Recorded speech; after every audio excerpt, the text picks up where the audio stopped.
அனைவருக்கும் வணக்கம். இது டிஎன்டி. இன்னைக்கு நம்ம என்ன செய்ய போறோம்னா பொங்கல் ஸ்பெஷல் சக்கரை பொங்கல் செய்ய போறோம். வாங்க வீடியோக்குள்ள போலாம்.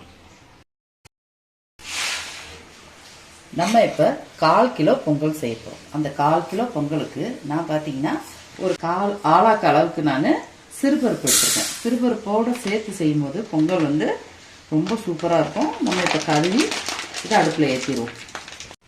இப்போ அந்த சிறுபருப்பில் தண்ணி ஊற்றி நல்லா கழுவி எடுத்துட்டு தண்ணி ஊற்றி 3/4 பானை அளவுக்கு தண்ணி ஊற்றி நான் அடுப்பில் வச்சுருக்கேன். சிறுபருப்பு ஒரு அரை பாதி வேகணும். வெந்ததுக்கு அப்புறமா நம்ம இந்த பச்சரிசி இந்த வேகிறதுக்குள்ள கொஞ்ச நேரத்தில் நம்ம அந்த 1/4 கிலோ பச்சரிசியை கழுவி ஊற வச்சு வச்சிருக்கலாம். அதுக்கப்புறம் அதில் சேர்க்கலாம்.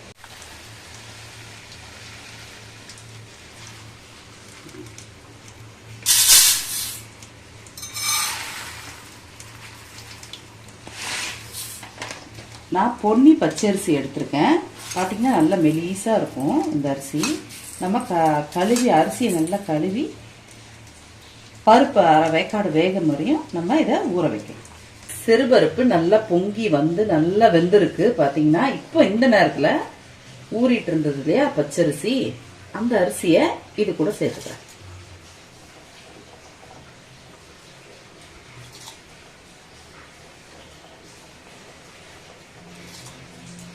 இதில் நான் ஒரு சிட்டிக்கு அளவுக்கு உப்பு சேர்த்துக்கிறேன்.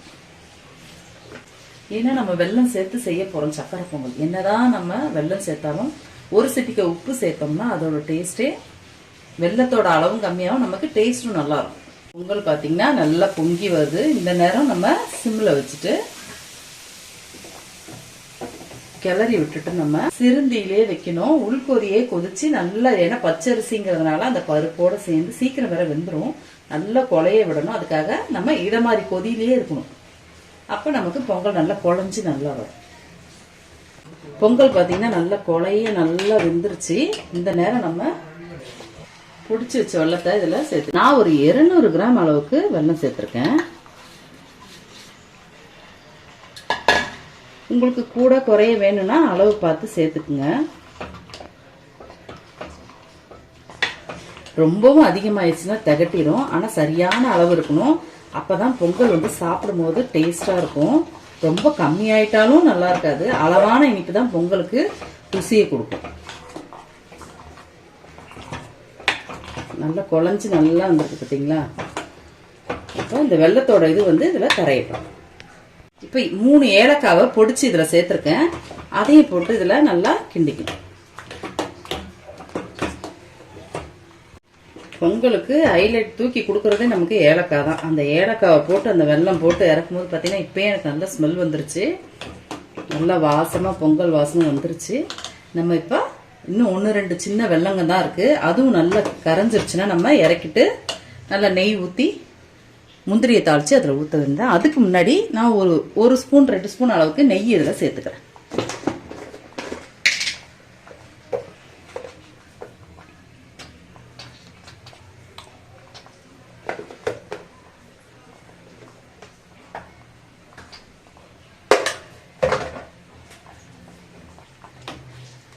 நெய் சேர்க்கும் போது இன்னும் கமகமன்னு வாசம் நல்லா மணமா இருக்கும்.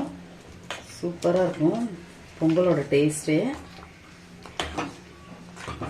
பச்சரிசி, சிறுபருப்பு, இந்த வெல்லம், ஏலக்காய், நெய் இதோட கலந்து இந்த மனம் பார்த்தீங்கன்னா பொங்கல் வாசனை செம்ம சூப்பரா வந்திருக்கு. சாப்பிடவும் டேஸ்டா இருக்கும். இப்ப நம்ம பொங்கலை நல்லா மிக்ஸ் ஆயிடுச்சு. வெள்ளம்லாம் கரைஞ்சி நம்ம இப்ப இதை இறக்கிடுவோம். நம்ம முந்திரி வறுக்க நெய் சேர்த்துக்கலாம்.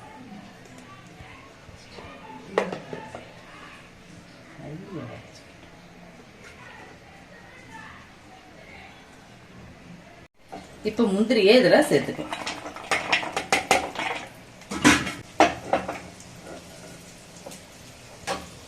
நம்ம முந்திரியை நல்லா இதுல நெய்யில வறுத்துக்கலாம். முந்திரி நல்லா வறுபட்டுருச்சு. நம்ம இப்ப இதை பொங்கல்ல சேர்த்துக்கலாம்.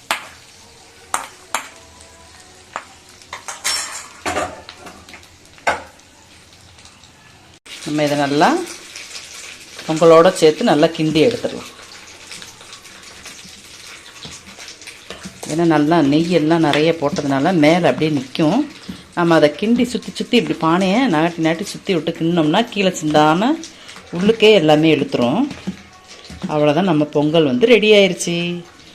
பொங்கல் ஸ்பெஷல் சக்கரை பொங்கல் ரெடி. அவ்வளோதான், பொங்கல் செஞ்சு இறக்கியாச்சு.